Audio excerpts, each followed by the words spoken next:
Alors, Shiur, Leilou Nishmat, Bet Hashem, c'est le Shabbat de mon grand-père, Fraji Ben David, Yeh Nishmato, Tserura, Bitzro, Rahayim, que Baruch Hu donne, Ilou Neshama. Paracha de cette semaine, c'est Parashat Beshalach, ce qui est appelé communément chez les Séfarades Shabbat Shira. Le Shabbat où on chante la Shira, Az Yashir Moshe, ou Bene Israël et Ashira Hazot. Ce chant extraordinaire où 6 millions de Juifs sont devenus prophètes en une seconde. On est sorti d'Égypte. Au moment où on sort d'Égypte, Akadosh Baruch Hu, il ouvre la mer. Le peuple juif, il passe dans la mer se referme sur les Égyptiens, et à ce moment-là, Akadosh Baruch Hu, il va donner une prophétie à tous les Juifs, et ils vont chanter ce chant, Az Yashir. La Gemara dans Masechet Sota, elle nous dit, d'où savons-nous la preuve de la résurrection des morts? La Gemara, elle dit, à cause que le verset est écrit, Az Yashir. Alors il va chanter Moshe ou Béné Israël, Moshe et le peuple juif. La Gemara dit pourquoi la Torah elle parle au futur et elle dit Az Yashir, ce qui parle un peu en hébreu. Ils savent que généralement la Torah elle parle ou au présent, Vayomer Hashem el Moshe les morts, et Hashem a parlé à Moshe. La Torah elle parle en présent parce que les paroles de Dieu est pour l'éternité. Généralement, la Torah, elle parle ou au présent ou au passé. Ve'Avraham nasa et Béné Israël nas'u. Ils sont partis mi-Mitzraïm. La Torah, elle parle pas au futur. Alors pourquoi c'est marqué Az Yashir? Le peuple juif, il va chanter. Alors la Gemara nous dit, de là nous apprenons que le chant de la Shira sera de nouveau chanté par le peuple juif au moment de la résurrection des morts. Moshe Rabbeinu et tous les Juifs rechanteront ce chant extraordinaire, Az Yashir Moshe ou Béné Israël. Il faut savoir que ce chant est d'une très très très grande prophétie. Chaque mot de ce chant pourrait faire un cours de pas d'une heure, mais de plusieurs heures pour comprendre chaque mot qui est écrit dans ce chant.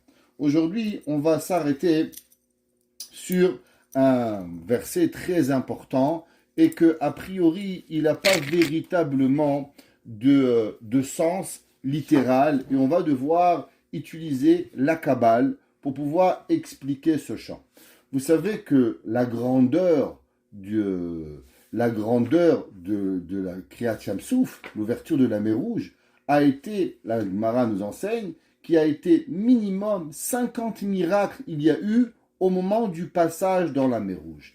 Si on pourrait juste réfléchir, le peuple juif arrive devant la mer elle s'ouvre, le parterre monte, il y avait à manger, il y avait à boire, il y avait tout ce qui était possible pour pouvoir y arriver. Et ceux qui veulent voir les 50 miracles et savoir lesquels ils sont, pouvaient prendre le Me'am Loez dans la paracha de cette semaine.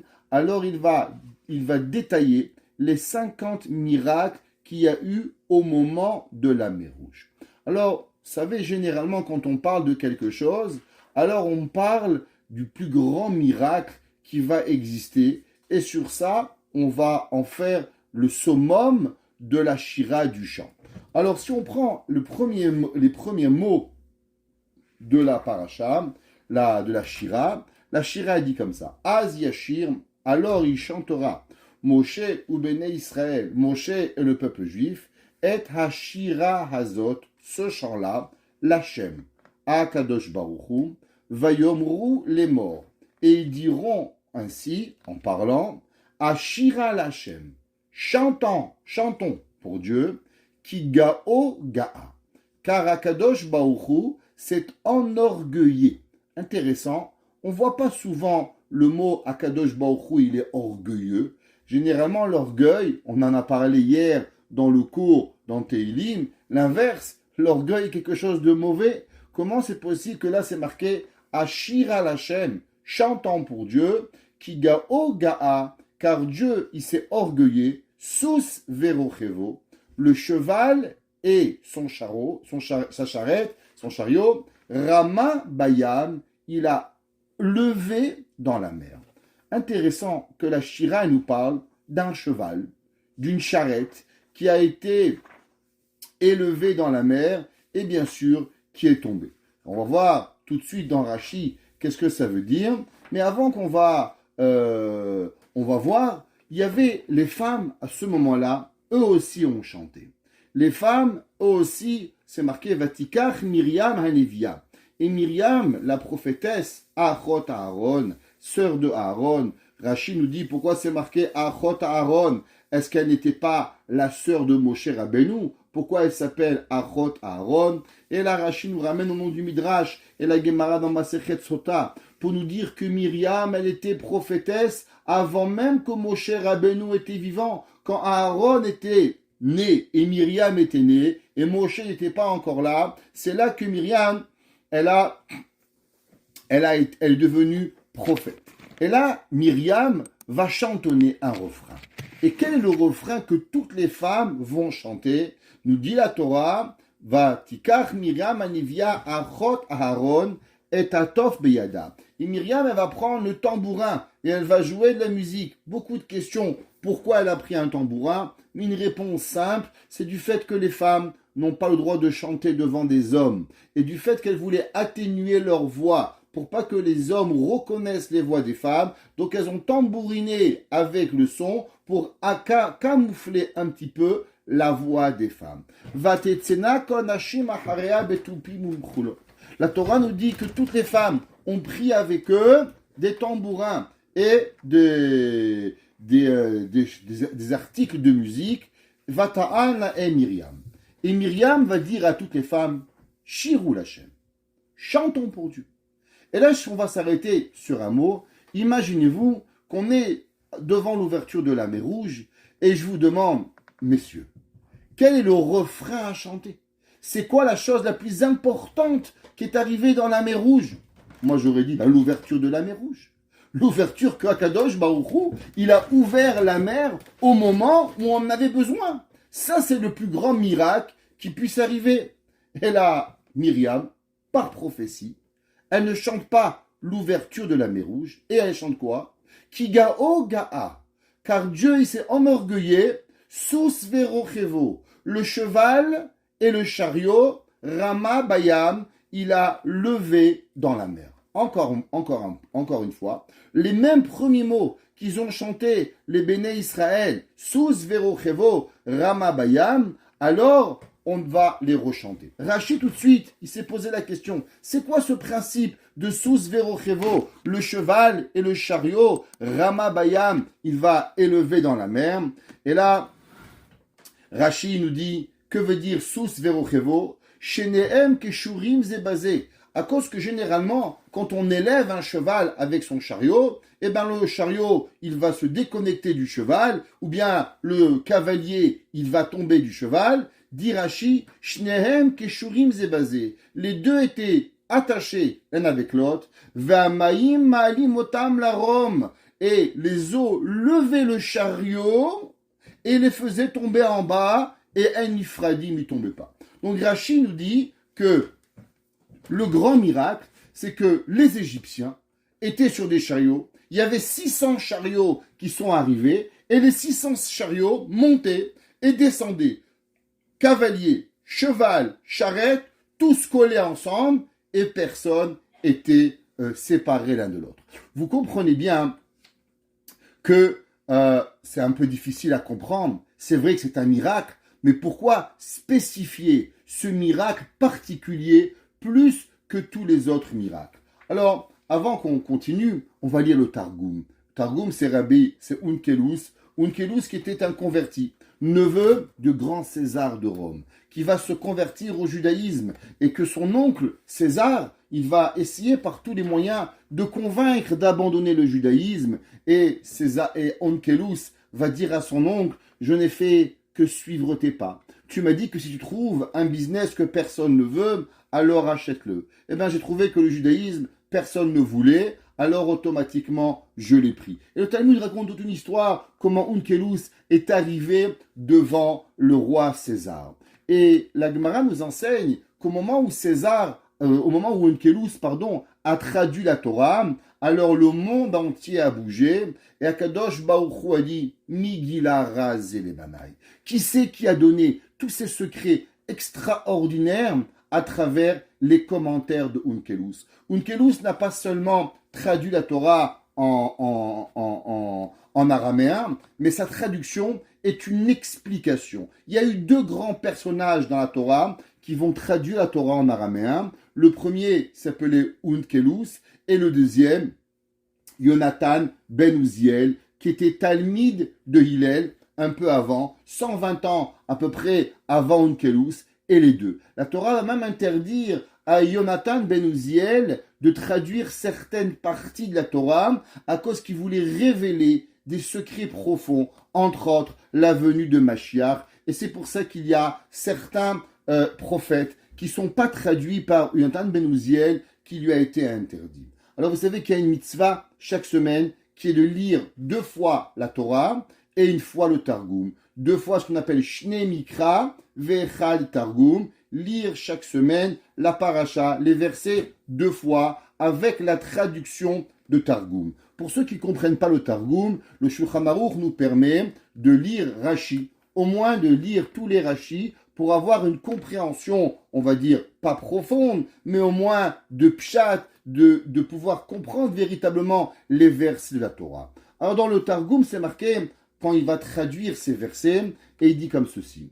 Bechen, ainsi, Shavach Moshe ou Bene Israël, et ainsi ils vont louanger le peuple juif et les Moshe et les Bene Israël, Yatishbachata, un chant de louange. Ça veut dire qu'ils ne traduisent pas une chanson, ils ne sont pas amusés à faire du rap sur Akadosh Baruch Hu, ils n'ont pas fait une mélodie ou un poème, mais ils vont faire une louange. La shira, elle est appelée une shira, un chant, parce qu'en hébreu, en Lachon HaKodesh, il n'y a pas d'autre mot pour appeler un chant. Un shir, comme le cantique des cantiques, s'appelle le cantique, mais en hébreu, ça s'appelle un shir. Alors il traduit une louange à Kadosh Baruch Hu. Hada Kadam Hashem, devant Dieu, Ve'amrou les mémar, et ils ont dit en disant, Neshabeach, venez, nous allons louanger, Venodé, et on va remercier Kadam Hashem. Vous voyez, si vous lisez les versets, ces mots ne sont pas rappelés la Torah. C'est pas écrit le mot louanger, c'est pas écrit le mot remercier devant Akadosh Baruch Hu. Are idgae al gavatana. Il dit le Targum, qu'est-ce que ça veut dire kigao gaa? Il traduit le Targum, et si vous verrez Rashi, il dit Ketargumo. Rashi n'a pas voulu traduire ou expliquer que veut dire le mot Kigao Gaa. Ceux qui veulent pour regarder dans un chumash, Rashi traduit Ketargumo. Va voir le Targum, comment le Targum il a expliqué, et il dit Rashi, Idgae Alga Avatana, il s'est enorgueillé sur les orgueilleux, Vegeuta dile. Et il dit, tu sais c'est quoi l'orgueil de Dieu, comme ça qu'il traduit le Targum, ouais, Soucia verachava rama beyama. C'est qu'il a pris le cavalier et le cheval et il les a mis dans la mer. Incroyable. Targum a traduit un peu différent ce que j'avais traduit au départ, comme si que veut dire kigao gaa, que Dieu il s'est enorgueillé. Le Targum il a rajouté un mot. Le Targum il dit vega uta dile. Et ça c'est l'orgueil de Akadosh Baruch Hu qu'il a pris le cheval et son cavalier et qui les a élevés dans la mer. Alors, bien sûr, on aurait pu se dire que la grandeur de Dieu, sur quoi Kadosh Baruch Hu il est orgueilleux, c'est d'avoir, on pourrait dire, défait les lois de la nature, d'ouvrir de la mer qui est liquide et de la rendre solide, de rendre un endroit où l'homme ne pouvait pas poser ses pieds et pouvoir permettre au peuple juif à 6 millions de passer. Ça, c'est un orgueil de Dieu. En quoi représente Sous Verochevo, Rama Bayam, de pouvoir y arriver? En vérité, si vous prenez dans le Midrash, et c'est marqué ainsi, on va le voir dans le Zohar, c'est quoi l'explication de ce principe? Alors, c'est marqué dans la Torah, vous savez, un principe. D'abord, on va établir certains principes ce soir, très intéressants. Le premier principe, vous savez que pour pouvoir détruire une nation, ou pour pouvoir vaincre une nation, on ne peut vaincre une nation seulement si on va vaincre son ange. Vous savez qu'il y a dans la Torah 70 nations. Bien sûr, ces 70 nations, c'est pas représenté par 70 pays, on n'est pas à l'ONU ici, ouais, qu'il y a la France, le Canada, les États-Unis, mais je sais pas combien il y a des pays du monde aujourd'hui, mais ils sont représentés par 70 nations.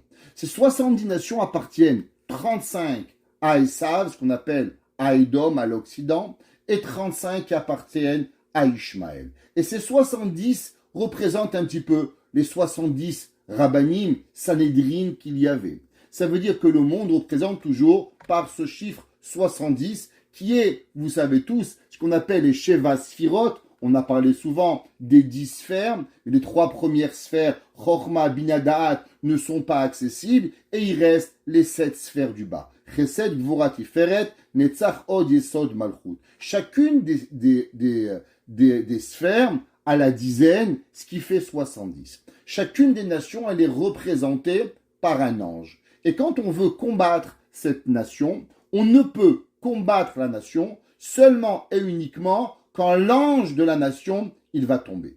Historiquement, vous verrez que chaque fois que le peuple juif a été pourchassé par une nation et que le peuple juif va gagner la nation, généralement, ce pays, cette nation, ne va jamais se relever. Pourquoi ? Parce que pour pouvoir combattre et convaincre et pour pouvoir arriver à s'en sortir, il faut que les anges du ciel, on va voir c'est qui l'ange d'Israël, est-ce qu'Israël est un ange, mais la force d'Israël va devoir combattre ce sar, ce qu'on appelle, ce ministre de cette nation, qui va arriver et qu'il va tuer ce sar, et de façon à ce qu'on va pouvoir la guerre physique. Donc ça veut dire qu'une guerre physique n'est seulement le reflet d'une guerre spirituelle. C'est pour ça que l'Égypte ne va jamais se relever. L'Espagne ne va jamais se relever. Le Portugal ne s'est jamais relevé et ne se relèvera jamais. La seule et unique nation qui a fait du mal à Israël et qui s'est relevée, ça a été l'Allemagne. L'Allemagne, vous savez, c'est le seul pays depuis 2000 ans d'histoire où le peuple juif a combattu des nations pour sa survie, parce qu'on ne combat pas des gens parce qu'on a envie, comme on a expliqué, enlever la vie de quelqu'un, ça demande une permission divine. On n'a pas le droit de le faire, et ni au nom de Dieu, ni au nom de la religion, ni au nom de rien, il nous est permis d'enlever la vie de quelqu'un. Et c'est pour ça, comme on a expliqué, qu'il y a toute une procédure pour pouvoir arriver à avoir une guerre. La seule et unique nation que va faire du mal à Israël depuis 2000 ans, et qu'elle va se relever, c'était l'Allemagne. Nos Chachamim nous disent quelque chose d'extraordinaire. Vous savez qu'en 1945, quand l'Allemagne a perdu la guerre, un des grands kabbalistes israéliens a dit quelque chose d'extraordinaire. Et il nous a relevé un secret que personne ne pouvait même imaginer ce qui allait arriver. L'Allemagne était détruite, il faut comprendre que les Alliés avaient bombardé l'Allemagne pendant à peu près 3 ans. Il restait pratiquement pas un bâtiment debout sur l'Allemagne. L'Allemagne était complètement détruite. Et là, l'Allemagne va prendre une résolution de payer et de donner et de rembourser la vie des Juifs qu'ils ont tués. Et là, le Parlement allemand va décider qu'on va payer monétairement sur chaque vie. En 1947, il y avait un grand Mekoubal en Eretz Israël. Il va dire une phrase que personne n'a compris à l'époque. Et il dit, attention messieurs, il faut faire très attention parce qu'aujourd'hui, le Sar, le ministre de l'Allemagne, Céleste, l'ange de l'Allemagne, aurait dû être tué. Parce que généralement, quand on perd la guerre, alors le malach, il abaisse la tête et Dieu le décapite et la nation ne peut se relever. Bien sûr, vous comprenez que décapiter ne veut pas dire une mort physique, parce qu'on parle d'ange, alors il n'y a pas de moyen de décapiter un ange, mais on parle plus ou moins d'enlever le pouvoir à la nation. Et ce Rav a dit qu'au moment où l'Allemagne a pris ce pouvoir, cette décision extraordinaire de repayer pour la vie qu'elles ont pris, alors l'ange il a dit, hé Dieu, dans la vie il faut savoir, on paye ou en haut ou en bas. Du fait que ma nation a décidé de payer et de cotiser à rembourser les vies qu'ils ont pris, je ne peux être tué. Et ce Rav a dit, vous verrez historiquement que le seul pays qui redeviendra le plus fort de l'Europe sera l'Allemagne. Les gens l'ont pris pour un fou. L'Allemagne, redevenir une nation. L'Amérique avait pris la moitié de l'Allemagne, la Russie l'autre moitié, l'Est et l'Ouest, deux pays séparés, deux pays qui étaient totalement soumis aux nations. Comment un jour l'Allemagne serait capable de s'unifier et de revenir? Ça n'a pas pris très longtemps, moins de 47 ans, en 1990, la réunification de l'Allemagne, et l'Allemagne aujourd'hui, premier pays d'Europe, financièrement, économiquement, impossible d'imaginer. Et le Harizal nous enseigne quelque chose d'extraordinaire, et dans le Midrash. C'est marqué juste avant l'ouverture de la mer Rouge, avant l'ouverture de la mer Rouge, c'est marqué, la Torah nous enseigne que « Umitzraim nosea acharehem » et Mitzraim, il courait derrière eux. Nous dit le Midrash dans Rabbah, que veut dire « Umitzraim nosea acharehem » Bien sûr, les Égyptiens, le peuple juif, il avait peur, pourquoi? Parce qu'il a vu l'Égypte derrière. Alors qu'est-ce que ça veut dire « Umitzraim nosea acharehem » Dit le Midrash, tu sais c'est qui Mitzraim? Eh bien le nom du pays, c'est le nom de l'ange. Et comment il s'appelle l'ange de l'Égypte? Alors, vous allez avoir, on va un peu s'embrouiller ce soir, parce qu'on va dire beaucoup de choses, on va essayer de rester clair. Alors, le premier nom qu'on va donner à cet ange égyptien, il va s'appeler Mitzraïm. Et il dit le Midrash, tu sais c'est qui? Ou Mitzraïm nosea, ou Mitzraïm nosea acharehem. Il dit, eh ben, c'était l'ange de Mitzraïm. Que quoi? Que Akadosh Baruch Hu ne fait tomber une nation seulement d'abord en faisant tomber son sar et son prince. Alors il dit que on sait que l'ange il courait et on sait que l'ange il disait à Kadosh Baruch Hu, Dieu, comment voudrais-tu ouvrir la mer, faire un miracle au peuple juif? Mais le peuple juif a fait autant d'idolâtrie que ma nation. Alors pourquoi tu voudrais sauver le peuple juif et tuer la nation égyptienne? Et l'ange, il courait derrière le peuple d'Israël. Quand il est arrivé à Kadosh Baruch Hu dans la mer, qui sait que Kadosh Baruch Hu, il a tué, dit le Midrash, c'est qui le premier? Le premier, c'est qui? Sous verochevo rama bayam, dit le Midrash, qui van shishkia Kadosh Baruch Hu. Quand Kadosh Baruch Hu va noyer dans la mer, qui sait qu'il va noyer en premier? Eh bien, dit le Midrash, c'est le premier, c'est l'ange de l'Égypte. C'est marqué, Vaïnaer Hashem et Mitzrayim betochayam. Et Akadosh Baruch Hu va noyer l'Égypte dans la mer. Dit le Midrash, c'est qui Mitzrayim? Dieu va noyer l'Égypte dans la mer.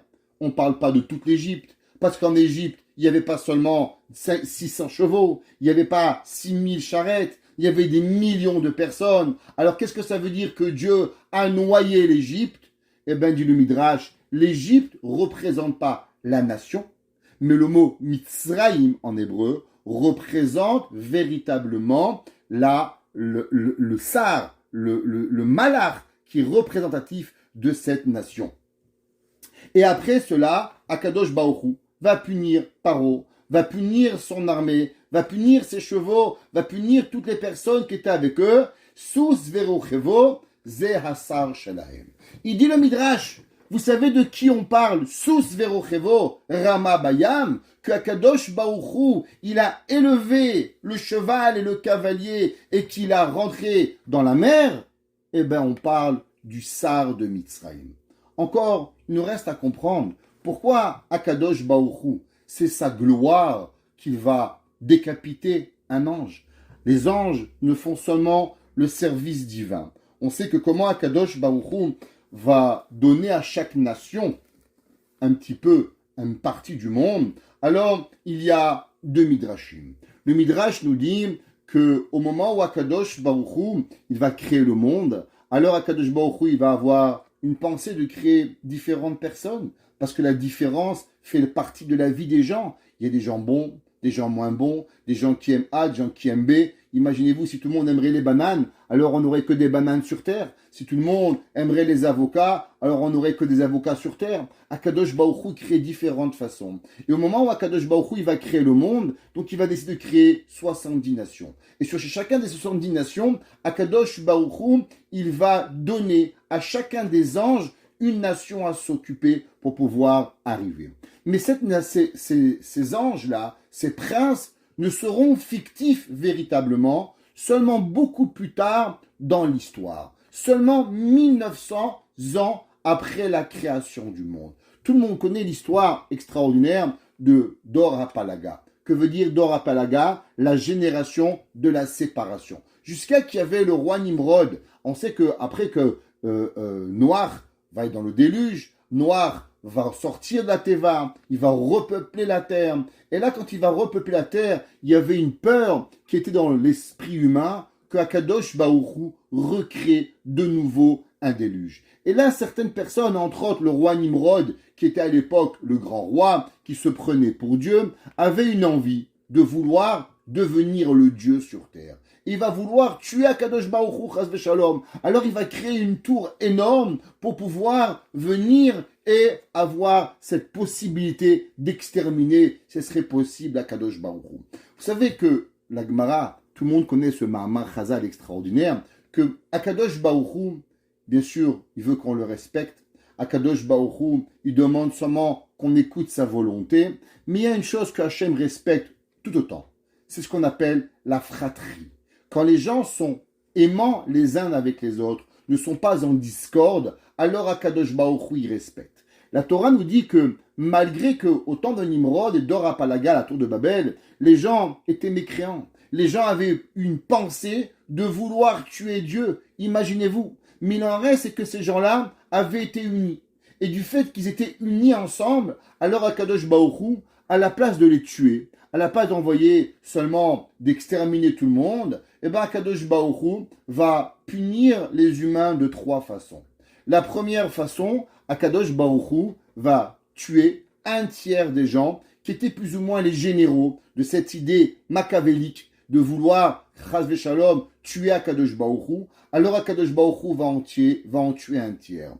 Le deuxième tiers, accrochez-vous à vos chaises, Akadosh Baruch Hu va les rendre des singes. Ça veut dire, nous ne croyons pas que c'est l'homme qui descend des singes, mais c'est les singes qui descendent de l'homme. La Gemara nous dit que 1/3 de cette population a été transformée en singe. Et la 3e tiers de la population a été séparée en différentes langues. Un, il parlait chinois, un, il parlait japonais, un, il parlait russe, un, il parlait hindou. Et automatiquement, c'est là que Akadosh Baruch Hu, il va créer ces 70 nations. Il va les mettre sous les empires de ces 70 malachim qui étaient là. Et c'est là que les 70 malachim qui avaient été créés préalablement 1900 ans plus tôt, au moment de la création du monde, en vérité jusqu'à présent, c'est Akadosh Baruch Hu lui-même qui gérait le monde, mais là il va donner un paramètre à chaque nation, avec une langue et avec une façon de faire, de pouvoir vivre. Vous comprenez bien qu'une langue ne veut pas dire seulement parler, mais une nation veut dire des coutumes,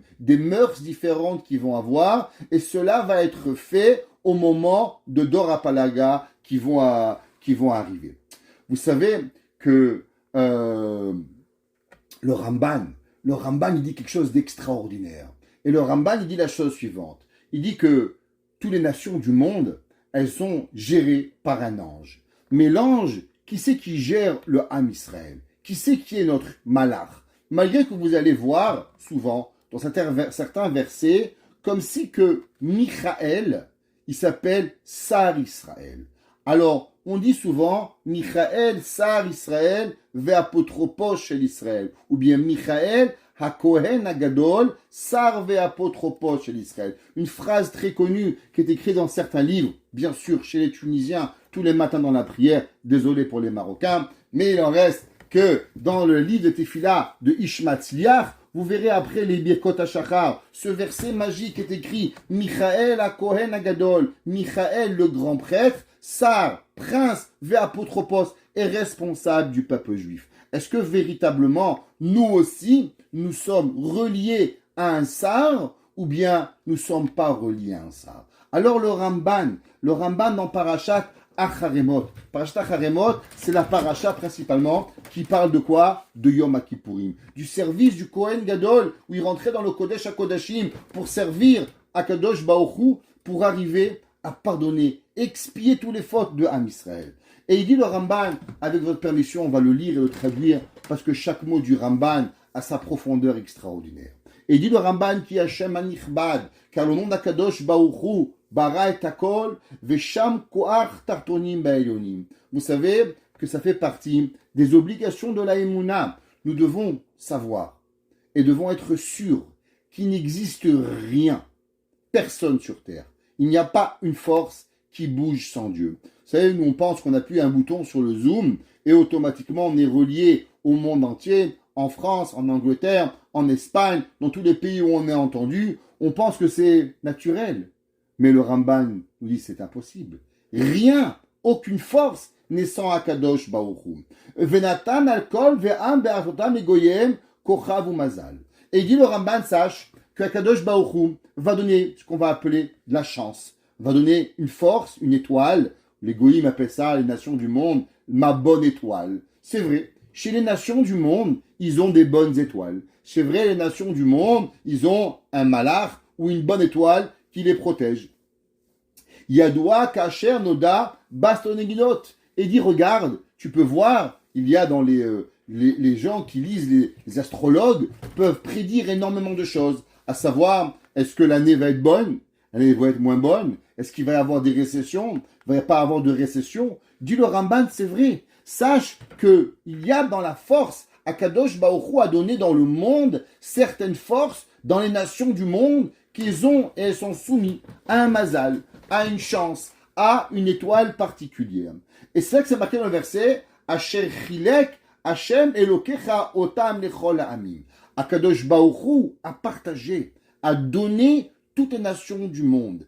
Et il dit à qui Akadosh Baruch Hu a donné les nations du monde? Akadosh Baruch Hu, il a fait cadeau à une autre divinité. Il n'existe pas d'autre divinité. Il n'existe seulement un Boré Olam, un créateur du ciel et de la terre. Alors à qui Akadosh Baruch Hu a partagé, entre guillemets, ses pouvoirs de la création, pas la création, mais de la vitalité du monde, dit le Ramban, qui chalak les kula mazalot bashamayim. Akadosh Baruch Hu a donné à chaque nation certaines étoiles, certains anges qui vont s'occuper de eux. Vegevoyim alehem alache elyon natam yot sarim alehem. Le Ramban il dit principalement, vous savez que quand vous avez un gouvernement, prenons le Canada. Combien de vous connaissez-vous, avez déjà vu Monsieur Pierre-Elliott Trudeau? Je pense qu'il y a sur les 36 millions de Canadiens, très peu d'entre eux l'ont déjà vu. Seulement, on connaît tous notre député. On connaît tous la personne pour qui on a voté, qui est venue toquer à notre porte pour dire, s'il vous plaît, votez pour moi, Parti libéral, Parti conservateur, Parti PND, NPQ, on se rappelle même plus comment on a voté pour qui et pourquoi. En tout cas, c'est pas très compliqué, mais c'est pour cette personne qui est venue que nous avons voté. Et au-dessus d'elle, il y a un chef de parti. Et au-dessus du chef de parti, qu'est-ce qu'il y a? Il y a le Premier ministre ou le président. Dit le Ramban, c'est pareil. Akadosh Baruch Hu va créer des états pour les nations. D'abord, ce qu'on va appeler les étoiles. Après, au-dessus, il y a les mazalot. Et au-dessus des mazalot, qu'est-ce qu'il y a? Il y a des anges qui vont intervenir pour que ce mazal, pour que cette étoile, elle donne ce qu'elle a besoin pour avoir à arriver à cette nation. Mais il dit, Veine, Hashem anichbad Eloka Elokim. Dieu de tous les dieux, force de toutes les forces. Quand c'est marqué Eloka Elokim, Dieu de tous les dieux, c'est pas qu'il y a différents dieux, mais on parle d'une force ici. Ve'adonai Adonim lechol ha'olam, est le maître de toutes les nations. Aval Eretz Israël. Écoutez bien qu'est-ce qu'il dit le Ramban. Quelque chose d'incroyable. Les 70 nations sont représentées par 70 pays, par 70 terres. Et dit, mais il y a une terre, une seule, une petite terre, rikiki, tout petit, qui s'appelle Eretz Israël, Ensaout Ayishuv. Dit le Ramban, tu sais qui est Eretz Israël? Elle est le centre du monde. C'est pas pour rien qu'Israël, elle est entre l'Asie, entre l'Europe, entre l'Afrique, parce qu'elle est le centre du monde. Inachalat Hashem meyuchedet lishmo. Dit le Ramban, tu sais quoi? Akadosh Baruch Hu va garder le centre du monde pour lui. et sur elle, il ne l'a pas donné ni à un ange à diriger, ni à un juge, ni à un policier, ni à aucune autre force. Le Amiachel Shemo Zera Oavav. Il dit à Kadosh Baruch Hu a donné au peuple juif qu'il aime. Et à Kadosh Baruch Hu lui-même, il va s'en occuper. Et ça, c'est quoi? À quel moment on a eu ce cadeau extraordinaire de ne pas être soumis ni à une bonne étoile, ni à un mazal, ni à un sar, mais être limité seulement et uniquement dans les mains d'Akadosh Baruch Hu, dit le Ramban au moment de Matan Torah. Au moment de Matan Torah, qu'est-ce qu'il dit à Kadosh Baruch Hu? Ve'aitem li segula. Vous allez être pour moi quelque chose de segula, une chance, quelque chose de particulier, Mikol ha'amim, de toutes les nations. On va avoir un rapport particulier avec Akadosh Baruch Hu que toutes les nations du monde n'ont pas. Dit le Ramban, pourquoi les Juifs, ils respirent de différents airs, les Juifs, ils mangent autre chose que tout le monde, on mange de la viande, on mange du poisson, on mange des légumes, alors qu'avons-nous de différent de toutes les nations du monde? Dit le Ramban, tu sais qu'est-ce que tu as de différent? Tu as de différent que tu n'es pas soumis à aucune autre force à part celle d'Akadosh Baruch Hu. Comme c'est marqué dans Yirmiyah, le Ramban ramène dans Jérémie, chapitre 11, verset 4, Ve'ayitiam li le'am, va'anochi eye lachem le'elokim. Il dit Yirmiyah Navi, Am Israël, soyez pour moi mon peuple, et je serai pour vous votre Dieu. Qu'est-ce que ça veut dire? Qu'il va être pour nous comme Dieu, et le Dieu du monde entier. Alors qu'est-ce que ça veut dire qu'il va être pour nous pour Dieu? Et il dit que Akadosh Baruch Hu va s'occuper de nous depuis le ciel, sans jamais avoir un intervenant. On n'aura pas d'intervenant ni entre nous, ni entre Akadosh Baruch Hu, sans rien. להסיר ממשלת העליונים ולהרוס מערכת המשרתים ואחרי כן נפקוד על עמכי האדמה באדמה. Akadosh Baruch Hu dit, si vous me prenez à moi comme Akadosh Baruch Hu, si vous acceptez que je suis votre Dieu, alors j'enlèverai toute chose qui nous séparera entre vous et moi. Il n'y aura aucune force d'autre qui va arriver. D'après cela, on comprend pourquoi Akadosh Baruch Hu, vous savez, dans les nations du monde, elles ont toutes essayé d'exterminer le peuple juif. Il y avait un homme, il s'appelait Haman, dans pas longtemps, un mois. On va fêter la fête de Purim. Haman avait voulu exterminer le peuple juif. Hitler a voulu exterminer le peuple juif. Titus, le Romain, a voulu exterminer le peuple juif. Nebuchadnezzar a voulu exterminer le peuple juif. Mais ils ne sont jamais arrivés. Et la question, elle se pose, pourquoi? Pourquoi, Béhémet, comment se fait-il que jamais personne n'est arrivé et que jamais personne n'arrivera à exterminer le peuple juif? Nous enseigne nos Chachamim d'après ce Ramban. La réponse, elle est simple. Si vous vous rappelez, précédemment dans le cours, on a dit que pour pouvoir tuer une nation, qu'est-ce qu'on doit faire? On doit exterminer le malach, l'ange qui représente la nation, et en exterminant le malach de la nation, alors on peut exterminer physiquement la nation. Nous n'avons pas de malach.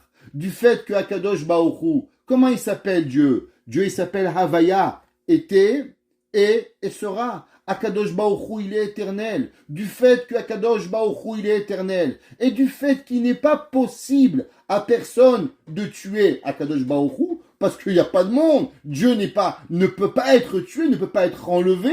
Donc du fait que pour pouvoir exterminer une nation, il faut pouvoir exterminer le Sahar, et qu'il n'y a pas de Sahar dans Israël, c'est pour ça la pérennité du peuple juif, elle sera garantie jusqu'à la fin des temps. Et c'est pour ça que c'est marqué dans Devarim, dans Parashat Ha'azinu. Dans le verset Ha'azinu dit Ki chelek Hashem amo, ouais, Yaakov chevel nachalato. C'est dit Rashi, vous verrez Rashi là-bas, il dit qu'au moment où chaque ange a pris une nation, il y avait 70 nations, et chaque malach il a pris les Chinois, il a pris les Japonais, il a pris les Hindous, il a pris les Américains, et à la fin, il restait une nation. Et la nation, ils ont dit, mais à qui elle appartient celle-là? Et Hachem dit, Chelek Hachem Amo. Elle m'appartient à moi. Et nous appartenons à Akadosh Baruch Hu pour pouvoir arriver à ce concept et comprendre que le peuple juif, il vit dans l'éternité. Le Béné Issachar, le Bnei Issachar, qui est Rav Tzvi Elimelech de Dinov, qui est Rav Tzvi Elimelech de Dinov, ni plus ni moins que le neveu de qui? Notre cher maître, que tout le monde connaît, Rabbi Elimelech de Lizinch. Ne vous demandez pas pourquoi il revient chaque semaine, mais c'est pas pour rien qu'il est rapporté. Alors le Bnei Issachar, le Rav Tzvi Elimelech de Dinov, on verra, petit-fils de Rabbi Shimshon d'Astropolia, qu'on verra par la suite du cours, quelque chose d'extraordinaire. Il dit dans le Bnei Issachar, dans le Mahamar de Chodesh Adar, il a écrit plusieurs Mahamar, Nissan, Adar par rapport au mois, et là-bas, il écrit et il dit la chose suivante. Il dit, tu dois savoir que dans chaque nation, comme nous avons écrit, il y a Béhémet, une nation qui existe, et qu'à chaque fois qu'il y a, alors Akadosh Baruch Hu, il le prend. Comme il est marqué dans le verset dans Yeshaya, Yifkod Hashem al-Tseva marom bamerom. Ça veut dire, il dit, d'où est-ce que nous savons ce principe? Que Akadosh Baruch Hu, avant de prendre une nation, il doit faire la guerre à son chef, à son malach, à cause d'un verset dans Isaïe 24-21, chapitre 24, verset 21. Et il dit, Yeshaya comme ça, Yifkod Hashem, Akadosh Baruch Hu, il va punir al-Tseva hamarom, sur l'armée des cieux, Bamarom Techila, dans les cieux en premier. On voit que Yeshaya, il dit, tu sais comment se passent les guerres? Eh bien, les guerres se passent d'abord dans les cieux, avant de se passer après sur terre. Et c'est pour ça que toutes les nations du monde, elles ont une possibilité d'être exterminées. Mais Israël ne peut pas être exterminé. Et il dit le Bnei Issachar quelque chose d'incroyable. Que veut dire le mot Israël? Pourquoi nous nous appelons Béhémet Israël? C'est quoi ce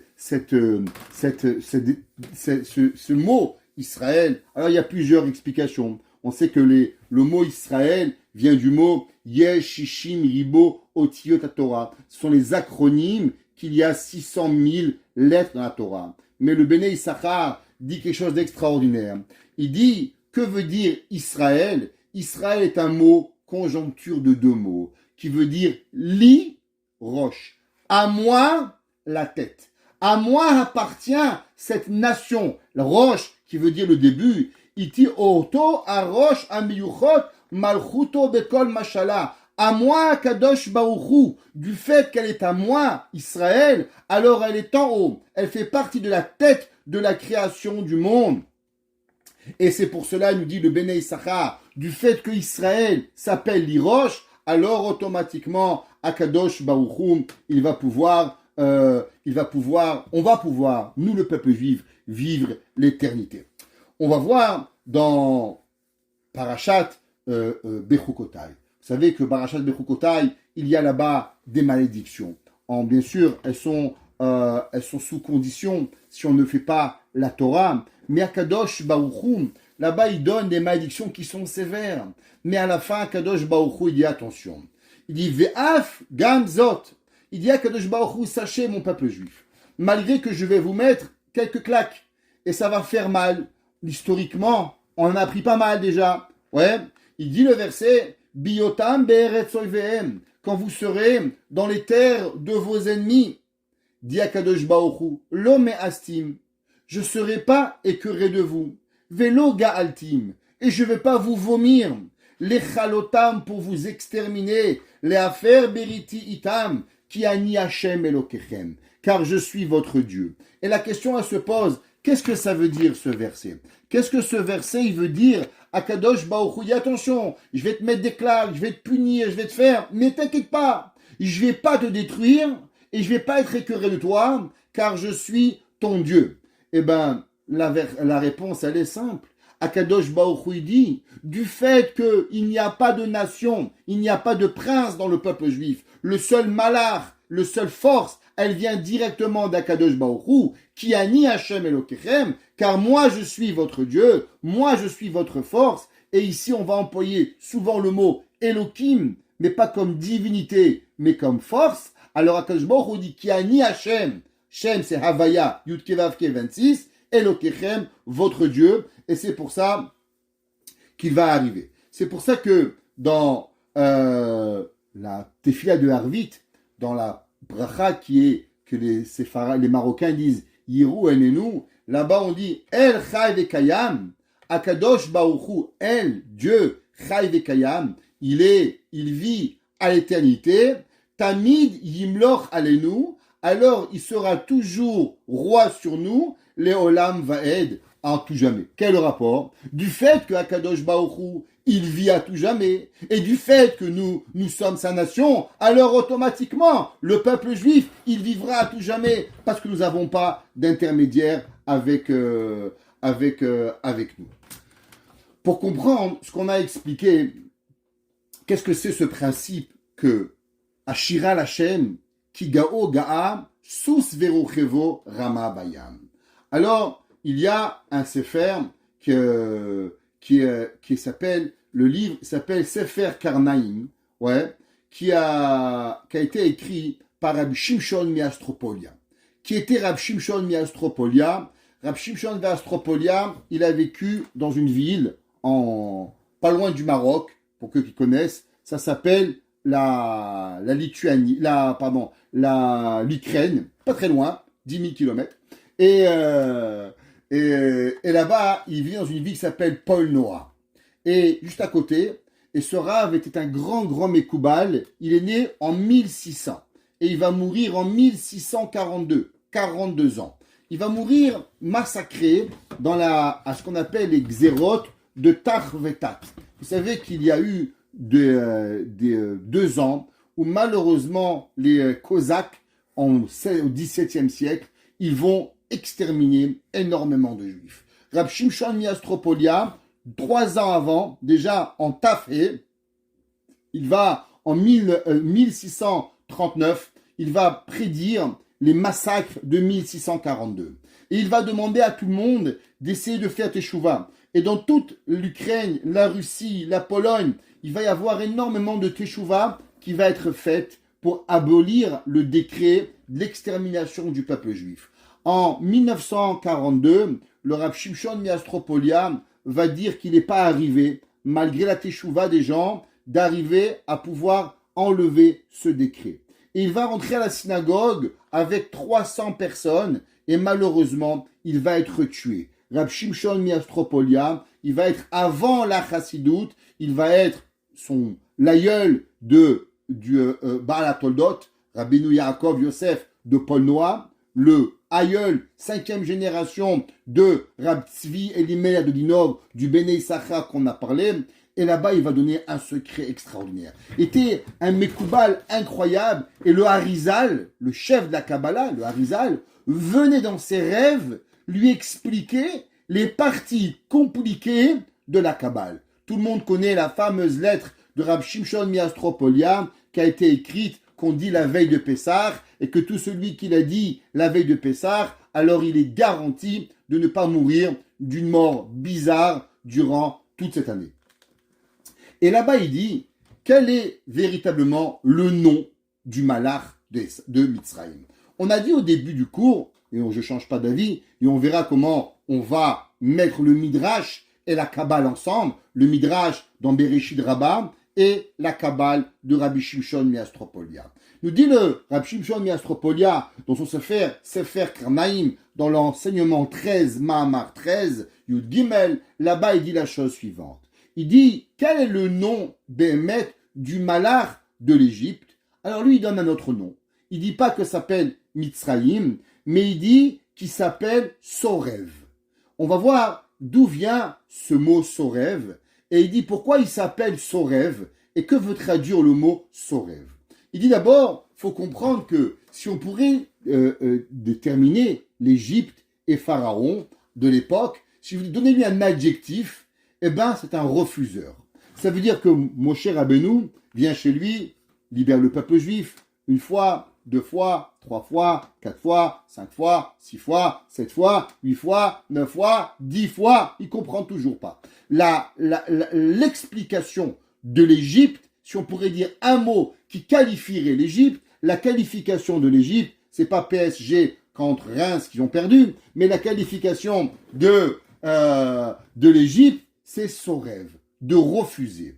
Et il dit, mais d'où il trouve cette force, l'Égypte, de refuser 10 fois la parole d'Akadosh Baruch Hu, après avoir reçu 10 makot, 10 claques, bang, bang, bang, bang, nous on a un petit orteil qui fait mal, c'est bon, on accepte, on dit merci Akadosh Baruch Hu, s'il te plaît, tout ce que tu veux, bon Dieu, demain je vais à la prière, et je fais Shachrit, Mincha, Amari, même Moussaf si tu veux, enlève-moi le doigt du pied, enlève-moi le bobo. Et Paro, il prend 10 claques pendant minimum, d'après le Midrash, une semaine, et d'après un autre Midrash, un mois pour chaque maca. Alors comment se fait-il que Paro, il trouve cette force de refuser? Dit Rabbi Shimshon Miastropolia, à cause que le nom du malach de l'Égypte s'appelle Sorev. En hébreu, comment on dit refuser? Les Sarev. Quand je demande, est-ce que tu veux venir à Tarotzel Avol Abaïcheli? Ani Mesarev, je refuse. Ça veut dire que refuser l'invitation, l'amitié avec quelqu'un, ça s'appelle les Sarev. Dit Rabbi Shimshon Miastropolia, la force de l'Égypte vient de ce malach qui s'appelle Sorev. Et il dit, et d'où nous savons ça? Comme ça, on a inventé notre tête. Et il dit, ben c'est simple. Vous vous rappelez qu'on a dit au nom du Midrash que c'est qui que la Shira, Sous Vero Chevo Rama Bayam, qui sait qu'Akadosh Baruch Hu, il a monté et il a fait tomber le cavalier et le cheval et la charrette en même temps? Sous Verochevo Rama Bayam, ça fait les lettres Sorev. Il dit Rab Shimshon Miastropolia, Sous, sa mère, Verochevo Vav Rama Resh Bayam Bet. Sous Verochevo Rama Bayam Rachetevot Sorev. Les 4 premières lettres qui représente le nom du malach qui est arrivé. Et il dit que c'est pour ça que la Kadosh Baruch Hu, il n'a pas dit Sousim Verochevom, les chevaux. Pourquoi il a dit Sous, un cheval? Il n'y avait pas un cheval, il y avait 600 chariots. Alors on aurait dû dire Sousim Verochvehem. Pourquoi c'est marqué Sous Verochevo? Il dit le Rab Shimshon Miastropolia, parce qu'en vérité, on ne parle pas d'un homme, mais on parle du malach, Sous Verochevo Ramabayam, qui a été noyé à ce moment-là. Que quoi? Que nous savons pourquoi il s'appelle Sorev. Et il dit une autre explication, qu'en vérité, il a touché dans le nom 260. Alors on va expliquer qu'est-ce que ça veut dire toucher au nom 260. Ouais. Et il dit pourquoi. Le mot Sorev, c'est les lettres Bet, Vav, Resh, Samer. Alors, c'est quoi Bet, Vav? Valeur numérique. Bet et Vav, c'est 8. Et Resh, 200. Samer, c'est 60. Alors, si on va couper le mot en deux de Sorev, alors on a Bo, Resh, Samer. Dans lui, il y a 260. Alors, pour expliquer cela, on va revenir sur un cours que nous avons fait il y a plusieurs années, et j'espère que vous allez vous rappeler. Vous vous rappelez qu'on avait donné une fois dans un cours que Moshe Rabbeinu, à la première rencontre avec Akadosh Baruch Hu, c'est marqué Kisar Lirot. Moshe Rabbeinu, il va se détourner pour voir. Kisar Lirot. Quand il va rencontrer Dieu au bûcher ardent, et là, il va dire Kisar, Vayar Hashem, et Akadosh Baruch Hu, il a vu Kisar Lirot, qui s'est détourné pour pouvoir voir. Dit le Rab Shimshon Miastropolia, et on va le voir dans le Harizal. Moshe Rabbeinu, intéressant, il va parler à Dieu, Dieu il lui a apparu, et là Dieu il dit, Akadosh Baruch Hu, c'est quoi ton nom? Ma Shemecha. Et là tout le monde demande la question, mais je ne comprends pas. Tu connais pas le nom d'Akadosh Baruch Hu? Akadosh Baruch Hu, il te parle, il était prophète, ton grand-père, Lévi, ton père, Amram, ton frère, Aaron, ta sœur, Myriam, ton grand-père, ton arrière-grand-père, Yaakov. Je comprends pas. C'est quoi ton problème, mon cher Rabbeinu, qui dit à Dieu, Dieu, tu peux me dire ton nom, s'il te plaît? On n'est pas à la garderie. À la garderie, quand 2 petits-enfants, ils se rencontrent, bonjour, moi je m'appelle Jacqueline, et tu t'appelles comment? Ça, c'est une discussion d'enfants. C'est pas une discussion du père de la prophétie avec Akadosh Baruch Hu. Alors, nous savons que la raison pourquoi nous sommes arrivés en Égypte, elle est arrivée du fait que les frères de Yosef, ils ont vendu Yosef. Et comme ils ont vendu Yosef, c'est ceux-là qui avaient apporté au peuple juif la punition d'arriver en Égypte. Tous les juifs pensaient que le minimum d'années pour pouvoir être en Égypte aurait dû être de combien? 260 ans. Pourquoi 260 ans? À cause qu'on sait que quand on fait un péché, malheureusement, alors on tâche un nom divin. Les Juifs pensaient quel était le nom divin que le peuple juif avait taché avec la faute de la vente de Yosef, était le nom Havaya, Yudke Vavke. On sait que le mot Yudke Vavke, valeur numérique 26. Nous savons qu'ils ont 9 frères ont participé à la vente de Yosef, avec Akadosh Baruch Hu lui-même qui s'est associé à la vente de Yosef, 9 plus 1, 10. 10, donc il y a eu 10 associés à la vente de Yosef.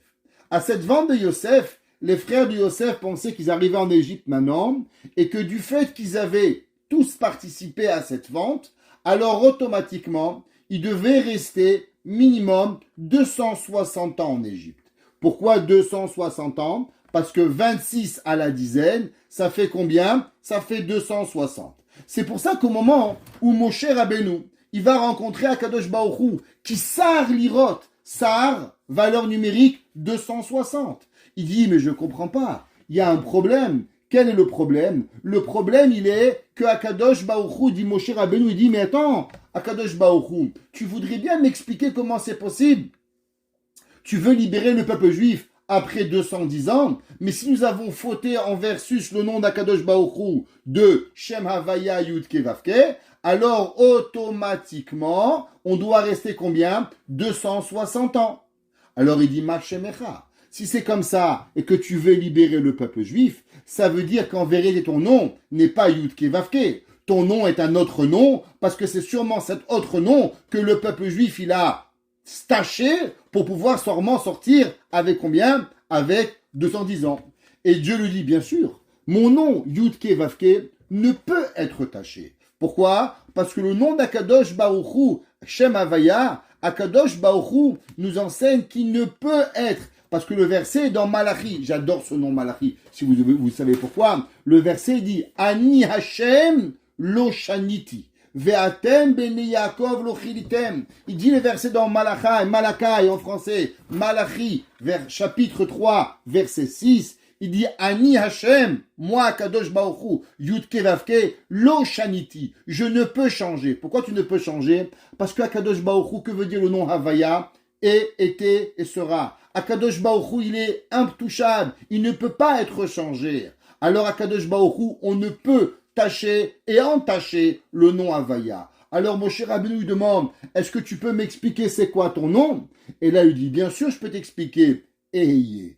Quelle est la valeur numérique de Eheye? 21. 21 à la 10, 210 ans. Et là c'est là que Moshe Rabbeinu, qu'en moment il va voir le peuple juif, il lui demande, mais c'est quoi le nom d'Akadosh Baruch Hu? Mais le minimum que nous devons arriver est combien? 260. Akadosh Baruch Hu, Moshe Rabbeinu dit non, vous avez pu croire qu'en vérité vous avez entaché le nom d'Akadosh Baruch Hu de Havaya, mais sachez qu'il est impossible d'entacher le nom d'Akadosh Baruch Hu de Havaya. On est seulement possible d'entacher un différent nom d'Akadosh Baruch Hu, et c'est pour ça qu'on restera en Égypte seulement 210 ans. Vous savez que Paro, une des raisons que Paro, il refusait que le peuple juif, il va sortir d'Égypte, nous dit Rachamim, nous dit le Harizal, c'est que Paro, il disait que le minimum que le peuple lui devait rester, c'est combien?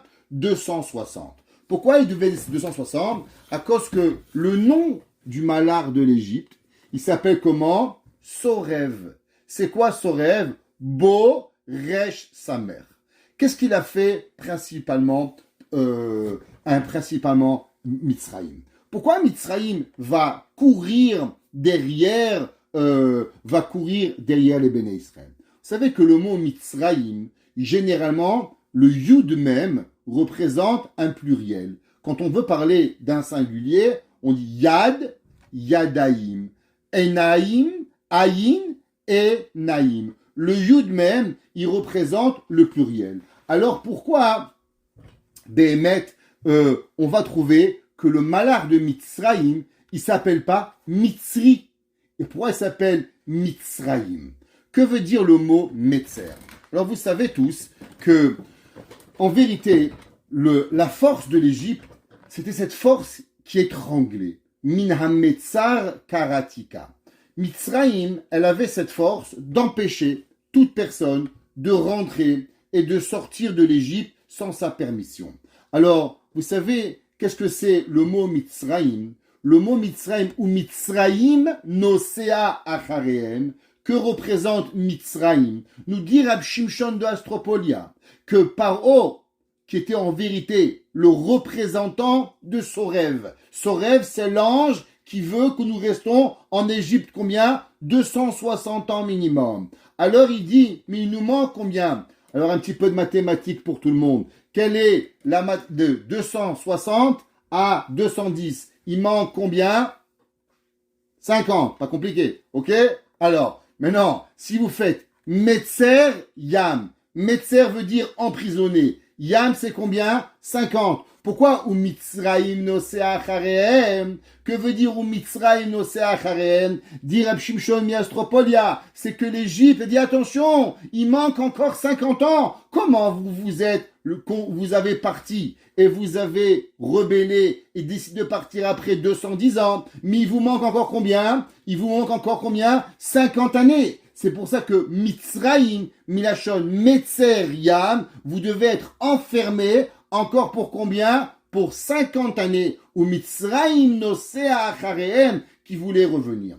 C'était quoi Paro? C'était quoi l'Égypte? L'Égypte voulait pas seulement, accepter pas qu'on avait touché le nom de Eyé, mais ils pensaient qu'ils avaient la force de pouvoir combattre le Shem Havaya. Qu'est-ce que Paro il a dit? Mi Hachem, qui est Dieu, je vais lui parler. Qu'est-ce que ça veut dire? Paro, il pensait qu'en vérité, l'homme, il a la capacité d'entacher le nom Shem Havaya, Yud Kevavke, d'Akadosh Baruch Hu, pour pouvoir y arriver.